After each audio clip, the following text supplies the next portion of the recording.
इसमें हमने जो पढ़ा था लास्ट टाइम क्रेब्स साइकिल,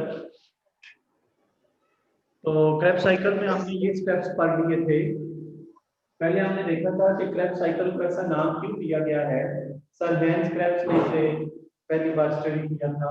फिर हमने कहा था इसे सिट्रिक एसिड साइकिल भी कहते हैं, इसे ट्राई कार्बोक्सिलिक एसिड साइकिल भी कहते हैं।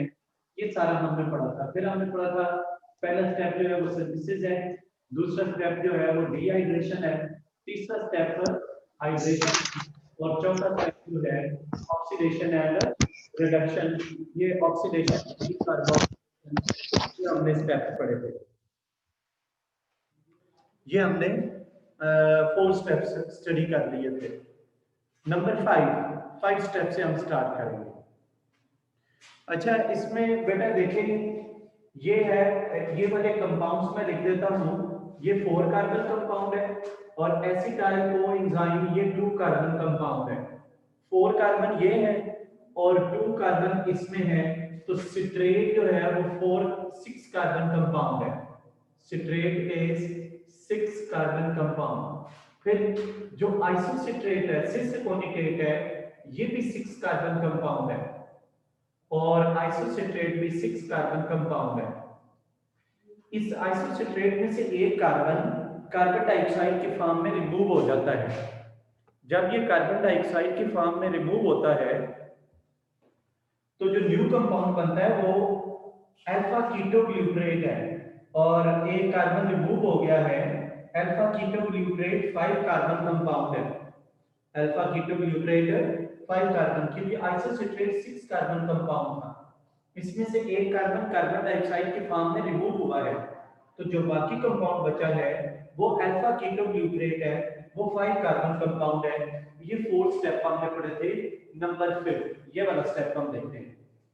देखिए बेटा, अल्फा कीटोग्लूटरेट 5 कार्बन कंपाउंड है और सक्सिनाइल CoA ये 4 कार्बन कंपाउंड है। सक्सिनाइल CoA ये कितने कार्बन कंपाउंड है? ये 4 कार्बन कंपाउंड है। Succinyl CoA 4 carbon compound. इसमें अल्फा कीटोग्लूटरेट में 5 कार्बन है, इसमें 4 कार्बन है, तो एक कार्बन कार्बन डाइऑक्साइड के फॉर्म में रिलीज हो जाता है। एक कार्बन जो है वो किस फॉर्म में रिलीज होता है? कार्बन डाइऑक्साइड के फॉर्म में। और कार्बन डाइऑक्साइड के रिमूवल को क्या कहते हैं? डीकार्बोक्सिलेशन।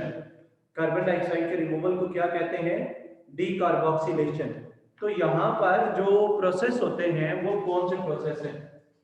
देखिए, अल्फा कीटोग्लूटरेट इसमें से हाइड्रोजन और इलेक्ट्रॉन रिमूव होते हैं, तो रिमूवल ऑफ हाइड्रोजन और इलेक्ट्रॉन इसे ऑक्सीडेशन कहते हैं। देखिए, जो इसमें से हाइड्रोजन और इलेक्ट्रॉन रिमूव होंगे वो NAD पॉजिटिव ये गेन करेगा। जब NAD पॉजिटिव इलेक्ट्रॉन को गेन करेगा तो ये बन जाएगा NADH plus H plus, NADH plus H plus ये बन जाएगा। NAD पॉजिटिव ये इलेक्ट्रॉन और हाइड्रोजन को गेन करता है और ये बन जाता है NADH प्लस H प्लस। तो ये जो अल्फा कीटोग्लूटरेट है इसमें से हाइड्रोजन रिमूव हुए और इसमें हाइड्रोजन गेन किए NAD पॉजिटिव में, तो ये रिड्यूस हो गया, NAD पॉजिटिव रिड्यूस हो गया और ये NADH बन गया। इससे हाइड्रोजन और इलेक्ट्रॉन रिमूव हुए, तो removal of electron and hydrogen is called oxidation. इसे डीहाइड्रोजनेशन भी आप कह सकते हैं।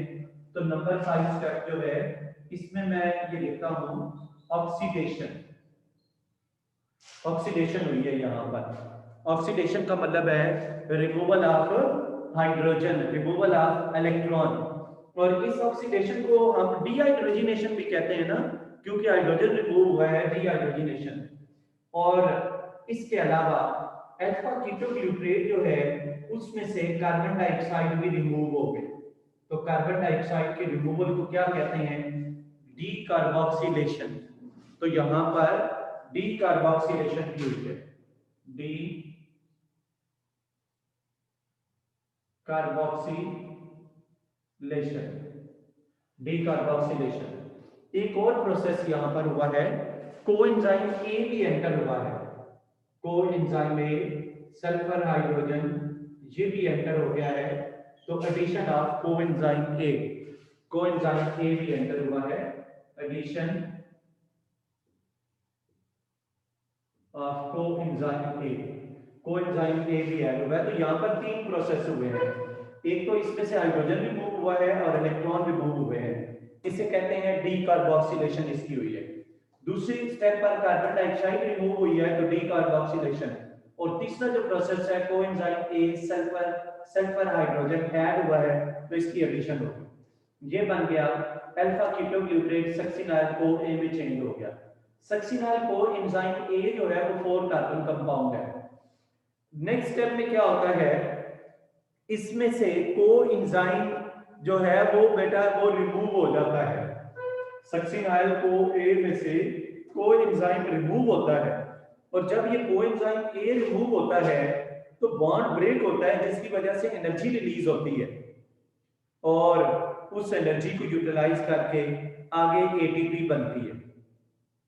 तो ये देखें यहां पर कोएंजाइम ए ऐड हुआ और ये कोएंजाइम ए जो है ये यहां से रिमूव हो गया। जब कोएंजाइम ए रिमूव होगा, coenzyme A sulphur hydrogen remove हुआ तो एनर्जी रिलीज हुई, उस एनर्जी को यूटिलाइज करके जीडीपी और phosphate pi inorganic phosphate, pi का मतलब है इनऑर्गेनिक फास्फेट, जीडीपी है गुआनोसिन डाइफॉस्फेट, जीडीपी क्या है, जीडीपी है गुआनोसिन डाइफॉस्फेट और फास्फेट, इन दोनों के दरमियान बॉन्ड बना, गुआनोसिन डाइफॉस्फेट और फास्फेट के दरमियान बॉन्ड बना और ये बन गया, इसमें 2 फास्फेट है, ये 1 फास्फेट इसके साथ अटैच हुआ तो ये बन गई जीटीपी गुआनोसिन ट्राइफॉस्फेट। बेटा एक बार फिर मैं बता देता हूं, ये देखें सक्सिनाइल कोएंजाइम ए, इसमें से कोएंजाइम ए रिमूव हुआ और जब कोएंजाइम ए रिमूव हुआ तो एनर्जी रिलीज हुई, वो एनर्जी जो रिलीज हुई है उससे जीडीपी और फास्फेट के दरमियान बॉन्ड बन गया है और ये बन गया guanosine diphosphate, guanosine triphosphate. Guanosine triphosphate is highly unstable. Guanosine triphosphate is highly unstable. ये फौरन ब्रेक हो जाता है और ये जीडीपी बन जाता है, और इसके पास जो फास्फेट है वो एडीपी को मिल जाता है। फास्फेट जो है वो किसको मिल जाता है, वो एडीपी को मिल जाता है, तो ये बन जाती है, ये देखें एडीपी, तो ADP will change into ATP, ADP किस में चेंज हो जाएगी, ATP में चेंज हो जाएगी, तो यहाँ ATP मॉलिक्यूल बनता है। मैं दोबारा ये वाला स्टेप जो है ये नंबर 5 स्टेप था, ये वाला नंबर 5, और ये स्टेप जो है ये नंबर 6 स्टेप है। नंबर 6 स्टेप में लिखता हूं, ये है फॉर्मेशन ऑफ एटीपी, एटीपी की फॉर्मेशन हो रही है। नंबर 6 स्टेप पे एटीपी की फॉर्मेशन कैसे होती है, एटीपी की फॉर्मेशन होती है bye substrate level phosphorylation, substrate level phosphorylation. ATP formation कैसे होती है, बाय सबस्ट्रेट लेवल फास्फोराइलेशन। देखें फर्स्ट सबस्ट्रेट लेवल फास्फोराइलेशन क्या है, बेटा देखें ये जो जीडीपी है गुआनोसिन ट्राइफॉस्फेट, इससे फास्फेट डायरेक्टली इसको ट्रांसफर हुआ है, हम कहते हैं कि ये सबस्ट्रेट है, इससे फास्फेट इसको ट्रांसफर हुआ है, तो अगर डायरेक्टली फास्फेट जो है वो एटीपी को ट्रांसफर हो और एटीपी बन गया तो इसे सबस्ट्रेट लेवल फास्फोराइलेशन कहते हैं। तो मैं आगे सबस्ट्रेट लेवल फास्फोराइलेशन है formation of ATP directly controlled by enzyme, directly controlled by enzyme, formation of ATP directly controlled by enzyme, इसे कहते हैं सब। और ये एंजाइम क्या करता है, this enzyme transfer phosphate from one substrate to ADP, This enzyme transfer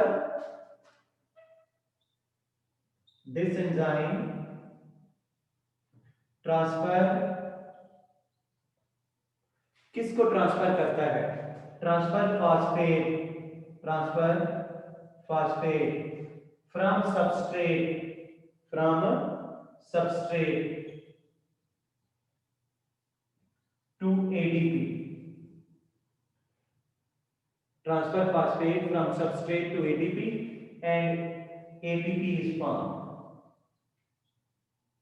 ATP is formed, तो ATP बन जाती है। देखिए मैंने आपको बताया substrate level phosphorylation, formation of ATP directly controlled by enzyme. Formation of ATP directly controlled by enzyme. ये enzyme क्या करता है? This enzyme transfers, ये एंजाइम ट्रांसफर करता है, किसको ट्रांसफर करता है? Phosphate from substrate to ATP. इस केस में ये सबस्ट्रेट है एटीपी, इससे फास्फेट एंजाइम ने एटीपी को ट्रांसफर किया तो एटीपी बन गया। इस तरह एटीपी की फॉर्मेशन को कहते हैं सबस्ट्रेट लेवल फास्फोराइलेशन। ये कैसे एटीपी बनती है मैं एक बार बता देता हूं। ये देखें सक्सिनाइल कोएंजाइम ए में से कोएंजाइम ए रिमूव होता है, बॉन्ड ब्रेक होता है तो एनर्जी रिलीज होती है। इस एनर्जी को यूटिलाइज करके जीडीपी ग्वानोसिन डाइफॉस्फेट और फास्फेट के दरमियान बॉन्ड बनता है। जब दोनों के दरमियान बॉन्ड बनता है तो ये बन जाती है guanosine triphosphate. Guanosine triphosphate is highly unstable, बहुत अनस्टेबल है, और ये जो ग्वानोसिन ट्राइफॉस्फेट है ये फौरन ब्रेक होता है। इसका फास्फेट जो है वो एटीपी को एंजाइम ट्रांसफर करता है और एटीपी बनती है, और ये जो जीडीपी है ये जीडीपी में कन्वर्ट हो जाता है। और इस जो एटीपी की फॉर्मेशन है जो डायरेक्टली हो रही है एटीपी की फॉर्मेशन, इसे कहते हैं सबस्ट्रेट लेवल फास्फोराइलेशन। फास्फोराइलेशन का मतलब है ट्रांसफर ऑफ फास्फेट, सबस्ट्रेट से एटीपी को फास्फेट ट्रांसफर होता है। इसके बाद नेक्स्ट हम देखते हैं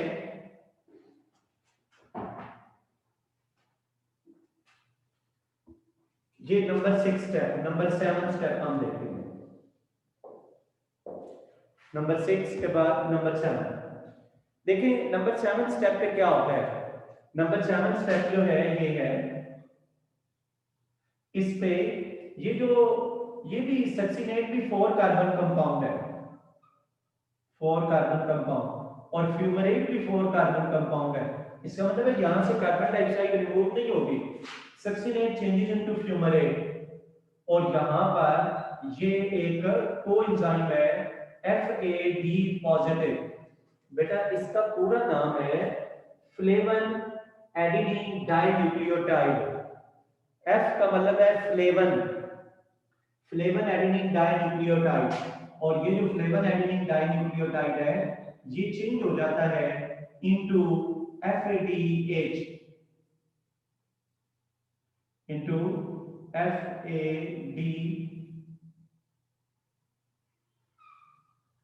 FADH। इसे FADH भी लिख लें या FADH2 लिख लें, ये FADH लिखें या FADH2 लिखें, अंडरस्टूड है, 2 हाइड्रोजन है इसके साथ। ये नंबर 7 स्टेप है। नंबर 7 स्टेप में क्या हुआ है? FAD पॉजिटिव था, ये चेंज हो गया FADH2। FAD में हाइड्रोजन ऐड हुए हैं, FAD में 2 हाइड्रोजन ऐड हुए हैं, और FAD किस में चेंज हो गया? हाइड्रोजन के एडिशन की वजह से ये चेंज हो गया है FADH2। इसमें हाइड्रोजन कहां से आए हैं? ये जो 2 हाइड्रोजन है ये सक्सिनेट से रिमूव हुए हैं, तो removal of hydrogen from succinate के 2 हाइड्रोजन रिमूव हुए हैं, और ये 2 हाइड्रोजन रिमूव होके इसमें आ गए हैं, तो removal of hydrogen is called dehydrogenation. Removal of hydrogen is called oxidation. इसमें से हाइड्रोजन और इलेक्ट्रॉन इसमें चले गए हैं, तो ये जो है यहाँ पर क्या हुआ है? ऑक्सीडेशन। तो इसे ऑक्सीडेशन कहते हैं, यहाँ हम इसको कहते हैं डीहाइड्रोजनेशन। जैसे यहाँ ऑक्सीडेशन है तो इसको भी डीहाइड्रोजनेशन, तो ये भी कौन सा प्रोसेस है? ये dehydrogenation, removal of hydrogen, dehydrogenation या हाइड्रोजन। अब फ्यूमरेट जो है ये 4 कार्बन कंपाउंड है और ये जो मैलेट है ये भी 4 कार्बन कंपाउंड है, दोनों 4 कार्बन कंपाउंड है। Fumarate and malate both are 4 carbon compound. यहां पर ये जो फ्यूमरेट है इसमें वाटर मॉलिक्यूल ऐड होता है। फ्यूमरेट में जब वाटर मॉलिक्यूल ऐड इसमें होता है तो वाटर मॉलिक्यूल इसमें ऐड होता है तो मैलेट बन जाता है। ये नंबर 8 स्टेप है। नंबर 8 स्टेप है hydration. Hydration addition of water. Hydration क्या है? एडिशन ऑफ वाटर, वाटर का ऐड होना हाइड्रेशन। नंबर 9 स्टेप ये वाला।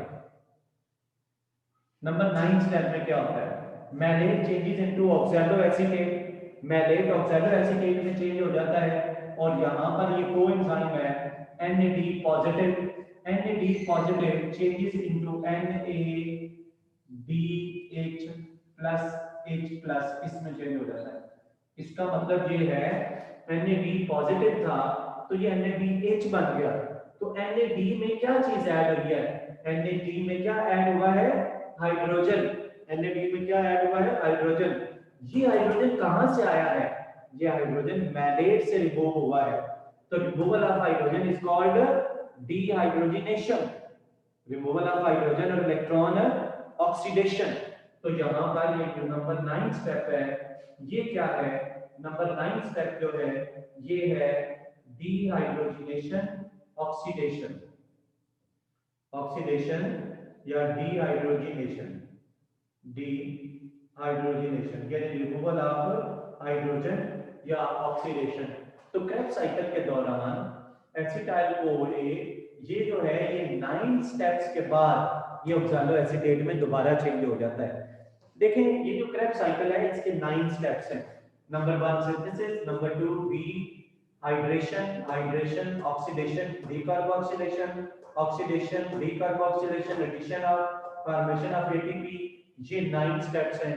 यहां पर 1 बाय 1 ये 9 स्टेप्स मैंने एक्सप्लेन किया। आपने कोई क्वेश्चन पूछना है तो वो पूछ लें।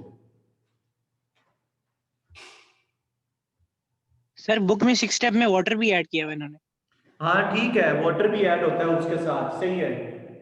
6 स्टेप में वाटर भी ऐड हो गया, ठीक है। वाटर भी साथ ऐड होता है, ठीक है। और coenzyme A sulphur hydrogen remove हो जाता है। बेटा क्लियर है सारा? ठीक है, मैं फिर आगे बेटा चलता हूं। देखें अब नेक्स्ट हम देखते हैं कि ये क्रेब्स साइकिल के रिजल्ट में हमें क्या चीजें प्रोड्यूस होती हैं और क्या यूज होती हैं। आप देखें क्रेब्स साइकिल के रिजल्ट में जब क्रेब्स साइकिल हुआ है तो उसके रिजल्ट में हमें क्या चीज प्रोड्यूस हुई है?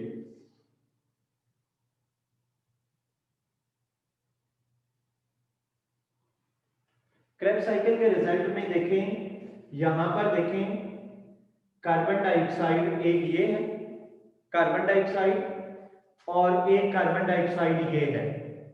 2 कार्बन डाइऑक्साइड मॉलिक्यूल, एक कार्बन डाइऑक्साइड ये, एक कार्बन डाइऑक्साइड ये। यहां मैं एक बात आपको बता देता हूं।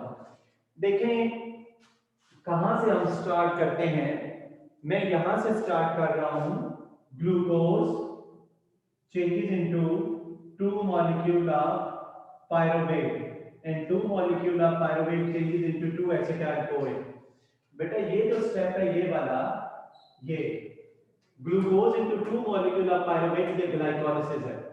2 molecule of pyruvate 2 molecule of acetyl CoA ये जो है ये ऑक्सीडेशन ऑफ पायरुवेट है। इसका मतलब है एक ग्लूकोज मॉलिक्यूल से अगर स्टार्ट करें तो 2 एसिटाइल CoA है। ये दोनों एसिटाइल CoA इस क्रेब्स साइकिल में एंटर होंगे 1 बाय 1। ये एक एसिटाइल CoA एंटर हुआ फिर दूसरा एंटर होगा तो सारी चीजें यहां पर डबल हो जाएंगी। ये मैं आपको ये बात बता देता हूं। इसमें आपने याद रखना है कि एसिटाइल CoA 2 मॉलिक्यूल्स हैं तो सारी चीजें इस लिहाज से डबल हो जाएंगी। इसका मतलब है ये कितने कार्बन डाइऑक्साइड है? ये 1 नहीं है, ये 2 कार्बन डाइऑक्साइड है क्योंकि यहाँ 2 है, ये भी 2 है, ये भी 2 है, ये भी 2, सारी चीजें डबल हो जाएंगी। 2 कार्बन डाइऑक्साइड ये प्रोड्यूस हुए और 2 कार्बन डाइऑक्साइड ये प्रोड्यूस हुए। तो क्रेब्स साइकिल के रिजल्ट में कितने कार्बन डाइऑक्साइड प्रोड्यूस हुए? 4 कार्बन डाइऑक्साइड प्रोड्यूस हुए, 4 कार्बन डाइऑक्साइड ये प्रोड्यूस हुए। फिर देखें यहां पर है NAD पॉजिटिव, ये चेंज हो गया NADH2 में। अब ये मैं इसको सर्कल कर रहा हूं, 2 NADH ये है, फिर देखें 2 NADH ये है, फिर यहां पर देखें 2 NADH ये है। तो कितने NADH? 2 2 और 2, तो 6 NADH प्रोड्यूस हो गए, 6 NADH plus H plus produce हो गए, ये 6 प्रोड्यूस हुए हैं ये। और देखें FADH2 ये वाला है, ये एक ही स्टेज पे प्रोड्यूस हो रहे हैं, और कितने प्रोड्यूस हो रहे हैं? 2 प्रोड्यूस हो रहे हैं, तो FADH2 2 प्रोड्यूस हो रहे हैं। और ATP देखें, यहां ATP प्रोड्यूस हो रहे हैं, तो कितने ATP प्रोड्यूस हो रहे हैं? 2 ATP आर प्रोड्यूस। इसका मतलब है क्रेब्स साइकिल के रिजल्ट में, क्रेब्स साइकिल के रिजल्ट में जो हमें चीजें मिली हैं वो क्या है? 4 carbon dioxide, 6 NADH plus H plus, 2 FADH2, 2 ATP। अब मैं यहां पर आपको कुछ शॉर्ट क्वेश्चन बताता हूं। जैसे एक शॉर्ट क्वेश्चन है, आपसे यूं पूछा जा सकता है, ये देखें, write down steps of Krebs cycle, write down steps of Krebs cycle where carbon dioxide is produced. Write down steps of Krebs cycle where carbon dioxide is produced. Krebs cycle के वो स्टेप लिखे जहां carbon dioxide produce होती है। तो आपने step number 4 और step number 5 ये दोनों स्टेप लिखने हैं, बाकी सारे को ड्रॉ करने की जरूरत नहीं है। आपने बताना है आइसोसिट्रेट अल्फा कीटोग्लूटारेट तो एक कार्बन डाइऑक्साइड, फिर अल्फा कीटोग्लूटारेट इसमें तो एक कार्बन डाइऑक्साइड, इस तरह ये 4 कार्बन डाइऑक्साइड। फिर आपसे पूछ सकता है कि क्रेब्स साइकिल का वो स्टेप एक्सप्लेन करें जहां एटीपी बनती है। क्रेब्स साइकिल का वो स्टेप लिखें जहां एटीपी बनती है, तो ये कौन सा स्टेप है? Step number 6। इसको आपने एक्सप्लेन करना है कि ये इसमें चेंज हो रहा है, साथ ये हो रहा है, साथ ये, और जीटीपी फास्फेट जीटीपी बन रही है, फिर एटीपी एटीपी में चेंज हो रही है, ये स्टेप एक्सप्लेन करना है। अगर कहते हैं कि वो स्टेप लिखें जहां NADH बनता है, तो कौन कौन सा स्टेप लिखना है? स्टेप नंबर 4, स्टेप नंबर 5 और स्टेप नंबर 9। अगर FADH2 पूछता है तो फिर स्टेप नंबर 7। और वो कहता है कि कहां पर ऑक्सीडेशन होती है, तो ऑक्सीडेशन 4 जगहों पर होती है जहां पर ये चीजें बनती है, ये जहां बने हैं वहां ऑक्सीडेशन हुई है। इसका मतलब है NADH बना है वहां ऑक्सीडेशन हुई है, ये बना है वहां पर, तो यहां ऑक्सीडेशन हुई है, ये देखें हाइड्रोजन ऐड हो गया, यहां पर हुई है ऑक्सीडेशन, फिर यहां पर ऑक्सीडेशन हुई है, और यहां पर कौन कौन से स्टेप के ऊपर? Step number 4, step number 5, step number 7 और स्टेप नंबर 9। ये तो मैंने आपको कुछ शॉर्ट क्वेश्चन बताए। लॉन्ग क्वेश्चन भी पूछा जाता है, draw and explain Krebs cycle. Krebs cycle को ड्रॉ करें और उसे एक्सप्लेन करें।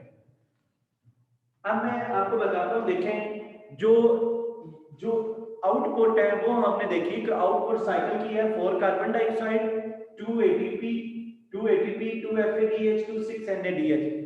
इनपुट क्या है? ये आउटपुट है बेटा, आउटपुट। इनपुट क्या है? Input of Krebs cycle. Krebs cycle की इनपुट ये है, ये वाली क्या चीज है? 2 acetyl coenzyme A, 2 acetyl coenzyme A, ये इनपुट है। और इनपुट क्या है? ये देखें NAD पॉजिटिव एक, ये एरो से पहले, ये आउटपुट है, ये इनपुट है, ये इनपुट है, ये आउटपुट है। ये देखें ये इनपुट है, ये आउटपुट है, तो कितने NAD इनपुट है? 2 ये है, 2 ये है और 2 ये है, तो कितने हैं? 6 NAD पॉजिटिव, 6। और यहां देखें स्टेप नंबर 7 पे A2 FAD positive, 2 FAD positive ये है। इसके बाद और क्या चीज है? और देखें ADP है और साथ फास्फेट है, एडीपी है और साथ फास्फेट है। यहाँ देखिए ये वाला स्टेप ये ऐड हुआ है और इधर से ये ऐड हुआ है। जीडीपी तो यहाँ से यूं करके दोबारा प्रोड्यूस हो गया, तो ये फास्फेट कितने हैं, 2 फास्फेट है और 2 एडीपी है, तो 2 एडीपी और प्लस 2 इनऑर्गेनिक फास्फेट। आई का मतलब है इनऑर्गेनिक फास्फेट। और यहाँ पर वाटर मॉलिक्यूल कितने ऐड हुए हैं, ये देखें 2 वाटर मॉलिक्यूल ये हैं, ये ऐड हुए, ये रिलीज हुए, फिर ऐड हो गए, ठीक है। ये देखें 2 वाटर मॉलिक्यूल यहाँ पर ऐड हुए हैं और 2 वाटर मॉलिक्यूल यहाँ पर ऐड हुए हैं, 6 वाटर मॉलिक्यूल भी ऐड हुए हैं, लेकिन हम उसको यहाँ नहीं लिख रहे क्योंकि बुक में उसने इनको मेंशन नहीं किया। ये हमने पढ़ा क्रेब्स साइकिल, ये कंप्लीट हमने पढ़ लिया। क्रेब्स साइकिल हमने लास्ट लेक्चर में हमने ये इससे देखा था, और फिर बाकी जो है वो नंबर 5 स्टेप्स लेकर ऑनवर्ड हमने इसे कंप्लीट किया।